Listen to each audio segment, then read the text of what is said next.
Hi good morning. അപ്പോൾ നമ്മുടെ recipe ഇന്നത്തെ ഒരു പച്ചടി റെസിപ്പിയാണ് കേട്ടോ. ചോറിൻ്റെ കൂടെ കഴിക്കാൻ പറ്റിയ അടിപൊളി പച്ചടിയാണ്. പക്ഷേ വളരെ സിമ്പിളായിട്ട് ഉണ്ടാക്കാം. അധികം ബുദ്ധിമുട്ടുകളൊന്നുമില്ല ഈ ഒരു പച്ചടി ഉണ്ടാക്കാൻ. നമ്മുടെ വീട്ടിലുള്ള 1-2 ഇൻഗ്രീഡിയൻസ് മതി. അപ്പോൾ നിങ്ങൾ ഈ ഒരു പച്ചടി ഇങ്ങനെ ഉണ്ടാക്കി നോക്കിയിട്ടില്ലെങ്കിൽ ഉറപ്പായിട്ടും ട്രൈ ചെയ്യൂ. ചോറിൻ്റെ കൂടെ വളരെ നല്ല കോമ്പിനേഷനാണ്. അപ്പോൾ എങ്ങനെയാണ് നമ്മുടെ പച്ചടി തയ്യാറാക്കുന്നതെന്ന് കാണണ്ടേ? നമുക്ക് നമ്മുടെ ഇൻഗ്രീഡിയൻസ് നോക്കാം. അധികം ഇൻഗ്രീഡിയൻസ് ഒന്നും പറയാനില്ല കേട്ടോ. നമ്മൾ 2 ഉരുളക്കിഴങ്ങ് ഈ ഒരു വലുപ്പത്തിൽ കട്ട് ചെയ്തെടുത്തിട്ടുണ്ട്, ചെറിയ പീസുകളായിട്ട്. അതുപോലെ തന്നെ നമ്മളൊരു 1/2 കപ്പ് തൈര് എടുത്തിട്ടുണ്ട്, 3 പച്ചമുളക് ചരിച്ച് കട്ട് ചെയ്തെടുത്തിട്ടുണ്ട്. അപ്പോൾ ആദ്യം നമുക്ക് ഉരുളക്കിഴങ്ങ് ഒന്ന് വഴറ്റി വേവിച്ചെടുക്കണം. വഴറ്റി വേവിച്ചെടുക്കാന്ന് പറഞ്ഞിട്ടുണ്ടെങ്കിൽ ഉരുളക്കിഴങ്ങ് ഉടഞ്ഞു പോകാതിരിക്കാനാണ് വഴറ്റി വേവിച്ചെടുക്കുന്നത്. പിന്നെ തേങ്ങ ചേർത്തും ഈ ഒരു പച്ചടി ഉണ്ടാക്കാം, തേങ്ങ ചേർക്കാതെയും ഈ ഒരു പച്ചടി ഉണ്ടാക്കാം. തേങ്ങ ചേർത്ത് പച്ചടി ഉണ്ടാക്കുന്ന രീതി നമുക്ക് പിന്നീട് ഒരു ദിവസം ചെയ്യാം. ഇന്നിപ്പോൾ തേങ്ങ ചേർക്കാതെ പച്ചടി ഉണ്ടാക്കുന്ന രീതിയാണ്. അപ്പോൾ നമുക്ക് ആദ്യം ഉരുളക്കിഴങ്ങ് ഒന്ന് വഴറ്റി വേവിച്ചെടുക്കാം. അപ്പോൾ നമ്മുടെ ഉരുളക്കിഴങ്ങ് വഴറ്റിയെടുക്കാനായിട്ട് ചട്ടി വെച്ചിട്ട് ചട്ടിയിലേക്ക് വെളിച്ചെണ്ണ ഒഴിച്ചിട്ടുണ്ട്. വെളിച്ചെണ്ണ നന്നായി ചൂടായി വരുമ്പോൾ നമ്മൾ കട്ട് ചെയ്ത് വെച്ചിരിക്കുന്ന ഉരുളക്കിഴങ്ങ് ഇട്ട് കൊടുക്കാം.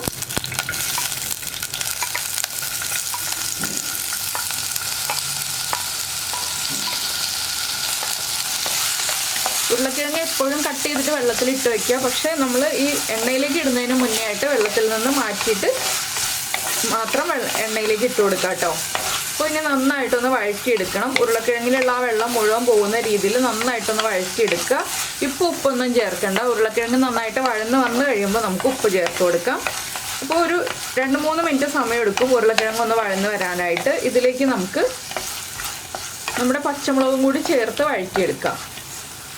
അപ്പോൾ നിങ്ങൾ ഇതിലും ചെറുതായിട്ടാണ് കട്ട് ചെയ്തെടുക്കുന്നതെങ്കിൽ ഉരുളക്കിഴങ്ങ് ഈ ഒരു ആവിയിൽ തന്നെ നമുക്ക് എണ്ണയിലും ആവിയിലും കൂടി ആയിട്ട് വേവിച്ചെടുക്കാം. ഞാനിപ്പോൾ പച്ചടിയുടെ പാകത്തിൽ കട്ട് ചെയ്തെടുത്തതുകൊണ്ടാണ് ഈ ഒരു രീതിയിൽ. ഇതിലും ചെറുതായിട്ട് നമുക്ക് ഫൈനായിട്ട് കട്ട് ചെയ്തെടുക്കുകയാണെന്നുണ്ടെങ്കിൽ നമുക്ക് ഈ എണ്ണയിൽ തന്നെ വഴറ്റി ആവിയിൽ തന്നെ വേവിച്ചെടുത്തിട്ട് പച്ചടി റെഡിയാക്കാം കേട്ടോ. 2 രീതിയിലും ഈ ഒരു പച്ചടി ഉണ്ടാക്കാം. അപ്പോൾ ഇത് കുറച്ച് വെള്ളം ചേർത്ത് വേവിക്കുമ്പോൾ നന്നായിട്ട് വെന്ത് കിട്ടും. നിങ്ങൾക്ക് അത്രയും വേവേണ്ട, ചെറുതായിട്ട് കടിക്കുന്ന പാകത്തിൽ വെന്താൽ മതിയെന്നുണ്ടെങ്കിൽ ഇതുപോലെ മതി.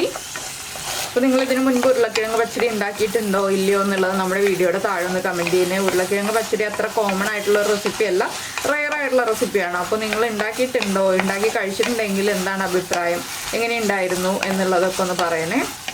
അതുപോലെ തന്നെ നമ്മൾ പച്ചടിക്ക് തൈര് എടുക്കുമ്പോൾ ഒരുപാട് പുളിയുള്ള തൈര് എടുക്കരുത്, ഒരു മീഡിയം പുളിയുള്ള തൈര് എടുക്കുക. ഉരുളക്കിഴങ്ങ് വെച്ചിട്ട് നമ്മൾ മോരുകറി പച്ചടി റെസിപ്പീസ് പൊതുവേ ചെയ്യാറില്ല കേട്ടോ.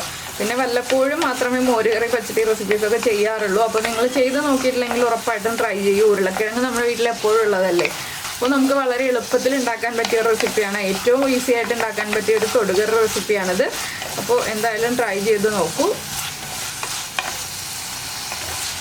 2 ചെറിയ ഉരുളക്കിഴങ്ങ് ഉണ്ടെങ്കിൽ എളുപ്പത്തിൽ തയ്യാറാക്കാൻ പറ്റിയ ഒരു ഈസി ആയിട്ടുള്ള റെസിപ്പിയാണ്. അപ്പോൾ നമുക്ക് കറിക്ക് അധികം കഷ്ണങ്ങളൊന്നും വീട്ടിലില്ലാന്നുണ്ടെങ്കിൽ ഉറപ്പായിട്ടും നമുക്കത് ഉരുളക്കിഴങ്ങ് എടുത്തിട്ട് ഒരു കറി ഉണ്ടാക്കാം ചോറിന്. അപ്പോൾ വീട്ടിൽ ഉച്ചയ്ക്ക് ലഞ്ചിന് കറിയൊന്നും ഇല്ലയെന്ന് വിചാരിച്ച് വിഷമിച്ചിരിക്കുകയാണെങ്കിൽ ഉറപ്പായിട്ട് ഇതൊന്ന് ട്രൈ ചെയ്യൂ. അപ്പോൾ ഞാൻ ഈ ഉരുളക്കിഴങ്ങ് ഒരു 3 മിനിറ്റ് ഒന്ന് വഴറ്റിയെടുത്തതിന് ശേഷം ബാക്കിയുള്ള കാര്യങ്ങൾ പറയാം. ഈ സമയത്ത് നമുക്ക് ഇതിലേക്ക് ഒരു അരപ്പ് റെഡിയാക്കണം. അരപ്പ് എന്ന് പറഞ്ഞിട്ടുണ്ടെങ്കിൽ തേങ്ങയുടെ അരപ്പല്ല, ജീരകവും കടുകും ചേർത്തിട്ടുള്ള ഒരു അരപ്പാണ്.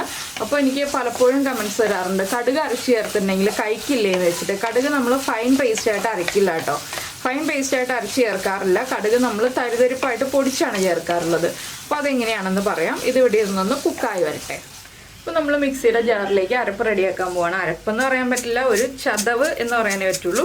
ഒരു 1/2 ടീസ്പൂൺ നല്ല ജീരകം, നമ്മുടെ ക്യുമിൻ സീഡ്സും, അതുപോലെ തന്നെ നമ്മുടെ കടുകുമാണ് വേണ്ടത്. അപ്പോൾ ആദ്യം നമ്മുടെ നല്ല ജീരകം ഒന്ന് നന്നായിട്ട് പൊടിച്ചെടുക്കണം, ഒരുവിധം ചതഞ്ഞ് കിട്ടണം. അതിനുശേഷം നമുക്ക് നമ്മുടെ കടുക് ചേർക്കാം.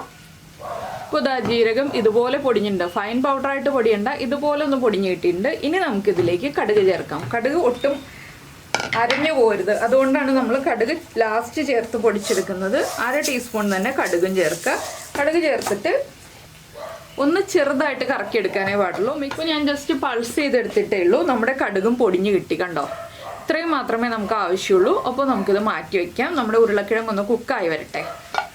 അപ്പോൾ നമ്മുടെ ഉരുളക്കിഴങ്ങ് നന്നായിട്ട് വഴന്ന് വന്നിട്ടുണ്ട്, കണ്ടോ? വെള്ളത്തിൻ്റെ അംശമൊക്കെ പോയി ചട്ടിയിൽ പിടിച്ചു തുടങ്ങി. ഇനി നമുക്കിതിലേക്ക് ഉപ്പ് ചേർക്കാം. ഉരുളക്കിഴങ്ങിനും തൈരിനും ആവശ്യമായിട്ടുള്ള ഉപ്പ് ചേർത്ത് കൊടുക്കുക. ഉപ്പ് ചേർക്കുന്നതിനോടൊപ്പം തന്നെ നമ്മളിപ്പോൾ പൊടിച്ചെടുത്തില്ലേ നമ്മുടെ കടുകും ജീരകവും, ആ പൊടിയും കൂടി ചേർത്ത് കൊടുക്കുക. അതും കൂടി ചേർത്ത് നന്നായിട്ട് ഇളക്കിയതിന് ശേഷം എന്താണെന്ന് വെച്ചാൽ നമ്മുടെ ജീരകത്തിൻ്റെ ഫ്ലേവറൊക്കെ ഉരുളക്കിഴങ്ങിലേക്ക് പിടിച്ചു വരാനാണ് നമ്മൾ ഇപ്പോൾ തന്നെ ജീരകവും കടുകും ചേർക്കുന്നത്. ഇനി കുറച്ച് വെള്ളം ചേർത്ത് വേവിക്കുക. വളരെ ചെറിയ അളവിൽ വെള്ളം ചേർത്ത് വേവിക്കുക. ഒരുപാട് വെള്ളം ചേർത്ത് വേവിക്കേണ്ട. ഉരുളക്കിഴങ്ങ് ഹാഫ് കുക്ക് ആയതാണിപ്പോൾ. ഞാനൊരു 1/4 കപ്പ് വെള്ളം ചേർത്ത് വേവിക്കുന്നുണ്ട്. 1/4 കപ്പ് വെള്ളമേ വേവിക്കാൻ ചേർക്കുന്നുള്ളൂ. ഒരുപാട് വെള്ളം വേണ്ട. നമ്മുടെ ഉരുളക്കിഴങ്ങ് വേഗം തന്നെ കുക്കായി കിട്ടും. ഇനി ചെറിയ തീയിൽ അടച്ചു വെച്ചിട്ട് ഒരു 5 മിനിറ്റ് മാക്സിമം. നമ്മുടെ കയ്യിലുള്ള ഉരുളക്കിഴങ്ങിൻ്റെ കുക്കിംഗ് ടൈം എങ്ങനെയാണെന്ന് വെച്ചാൽ അതനുസരിച്ച് ഞാനൊരു 5 മിനിറ്റേ വേവിക്കുന്നുള്ളൂ. മാക്സിമം 5 മിനിറ്റ് കൊണ്ട് നമ്മുടെ ഉരുളക്കിഴങ്ങ് വെന്ത് കിട്ടും. അപ്പോൾ നമുക്ക് അടച്ചു വെച്ച് വേവിച്ചെടുക്കാം. അപ്പോൾ നമ്മുടെ ഉരുളക്കിഴങ്ങ് അടച്ചു വെച്ചിട്ട് ഒരു 5 മിനിറ്റ് ആയി. കംപ്ലീറ്റ് വെള്ളം വറ്റിയിട്ടുണ്ട്. ഞാൻ ഫ്ലെയിം ഓഫ് ചെയ്തു കേട്ടോ. ചട്ടിയിലൊന്നും പിടിച്ചിട്ടില്ല. ചട്ടിയിൽ പിടിക്കാത്ത രീതിയിൽ തന്നെ നമ്മൾ കുക്ക് ചെയ്തെടുത്തു. ഉരുളക്കിഴങ്ങ് ഒരുപാട് ഉടഞ്ഞും പോയിട്ടില്ല. ആ രീതിയിൽ നമ്മൾ കുക്ക് ചെയ്തെടുത്തു. ഇനി ഇതൊന്ന് ചൂട് കുറഞ്ഞ് വരണം. ആ രീതിയിൽ നമ്മൾ കുറച്ച് സമയം വെയിറ്റ് ചെയ്യണം. ഉരുളക്കിഴങ്ങിൻ്റെ ചൂട് കുറഞ്ഞ് വരുന്നത് വരെ. അപ്പോൾ നമുക്ക് കുറച്ച് സമയം വെയിറ്റ് ചെയ്യാം. ഒരുപാട് ചൂട് മാറണ്ട. ഒന്ന് കംപ്ലീറ്റ് ആയിട്ട് ഒന്ന് നന്നായിട്ട് ആ ചൂട് കുറഞ്ഞു വരണം. അതിനുശേഷം ഇളം ചൂടിൽ നമുക്ക് ബാക്കിയുള്ള കാര്യങ്ങൾ ചേർത്ത് കൊടുക്കാം. അപ്പോൾ ഒന്ന് ചൂട് മാറി വരട്ടെ. അതുവരെ നമുക്ക് വെയിറ്റ് ചെയ്യാം. അപ്പോൾ നമ്മുടെ ഉരുളക്കിഴങ്ങിൻ്റെ ചൂടൊക്കെ ഒന്ന് കുറഞ്ഞു വന്നിട്ടുണ്ട്. നമുക്കിനി ഇതിലേക്ക് നമ്മൾ എടുത്തു വെച്ചിരിക്കുന്ന തൈര് ഒരു ഫോർക്ക് കൊണ്ട് ഒന്ന് ഉടച്ച് ചേർക്കാം. നിങ്ങൾക്ക് എത്രത്തോളം പുളി വേണം എന്നുള്ളതനുസരിച്ച് തൈരിൻ്റെ അളവ് തീരുമാനിക്കാം കേട്ടോ. ഞാനിപ്പോൾ അത്യാവശ്യം ഒരു ചെറിയ രീതിയിൽ പുളിയുള്ള രീതിയിലാണ് ചെയ്തിട്ടുള്ളത്. ഒരുപാട് പുളിയല്ല, ചെറിയ രീതിയിൽ പുളിയുള്ള തൈരാണ് ചേർത്തിട്ടുള്ളത്. അപ്പോൾ 1/2 കപ്പ് തൈര് ചേർത്തിട്ടുണ്ട്. 1/2 കപ്പ് തൈര് ഫോർക്ക് കൊണ്ട് ഉടച്ച് ചേർത്തിട്ടുണ്ട്. നല്ല കട്ട തൈരാണെങ്കിൽ നന്നായിട്ട് ഉടച്ചെടുക്കണം. മിക്സിയിൽ അടിച്ചെടുക്കരുത്. ഇനിയിപ്പോൾ നമുക്കിതിലേക്ക് വറവ് ചേർത്ത് കൊടുക്കാം. ഇത്രയും ആണ് ഇതിൻ്റെ കൺസിസ്റ്റൻസി. ഒരുപാട് ലൂസായി പോരുത് നമ്മുടെ പച്ചടി. അപ്പോൾ നമുക്കിനി വറവ് ചേർക്കാം. ഈ പാനൊന്ന് ചൂടായി വരട്ടെ. അപ്പോൾ നമ്മുടെ വെളിച്ചെണ്ണ നന്നായി ചൂടായി വന്നിട്ടുണ്ട്. നമുക്കിതിലേക്ക് 1 ടീസ്പൂൺ കടുക് ചേർത്ത് കൊടുക്കാം. കടുകൊന്ന് പൊട്ടി തുടങ്ങുമ്പോൾ തന്നെ ഒരു 1/4 ടീസ്പൂൺ ഉലുവയും കൂടി ചേർത്ത് കൊടുക്കാം.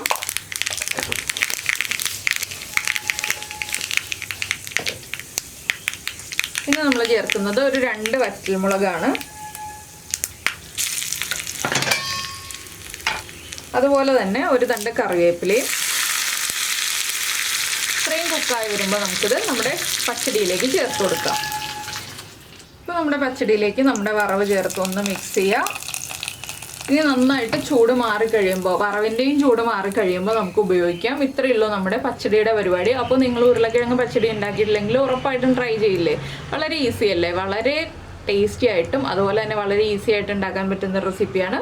നമ്മുടെ വീട്ടിലുള്ള ഇൻഗ്രീഡിയൻസ് മാത്രം മതി. അപ്പോൾ എന്തായാലും ഉണ്ടാക്കി നോക്കിയിട്ട് ഫീഡ്ബാക്ക് ഒക്കെ അറിയിക്കുക. പിന്നെ നമ്മുടെ ചാനൽ ആദ്യമായിട്ട് കാണുകയാണ്, നമ്മുടെ വീഡിയോ പ്രസൻറ്റ് ചെയ്യുന്ന രീതിയൊക്കെ ഇഷ്ടമായി എന്നുണ്ടെങ്കിൽ നമ്മുടെ ചാനലൊന്ന് സബ്സ്ക്രൈബ് ചെയ്ത് സപ്പോർട്ട് ചെയ്യണേ. സബ്സ്ക്രൈബ് ചെയ്യുന്നതിന് ഈ വീഡിയോയുടെ താഴെയുള്ള റെഡ് സബ്സ്ക്രൈബ് ബട്ടൺ ഒന്ന് ക്ലിക്ക് ചെയ്യുക. ആൻഡ് റൈറ്റ് സൈഡിലുള്ള ബെല്ലൈക്കണും ക്ലിക്ക് ചെയ്യുക. അപ്പോൾ ഓളെന്ന് പറഞ്ഞിട്ടൊരു ഓപ്ഷൻ കാണാം. ആ ഓളും കൂടി പ്രസ് ചെയ്തിട്ടുണ്ടെങ്കിൽ ഞാൻ എപ്പോഴും വീഡിയോ അപ്ലോഡ് ചെയ്യുമ്പോൾ നിങ്ങൾക്ക് നോട്ടിഫിക്കേഷൻ വരും. അപ്പോൾ ലൈക്ക് ചെയ്യാനും ഷെയർ ചെയ്യാനും കമൻറ്റ് ചെയ്യാനും ഒന്നും മറന്നുപോലെ. നമുക്ക് നമ്മുടെ അടുത്ത റെസിപ്പിയുമായിട്ട് വീണ്ടും കാണാം.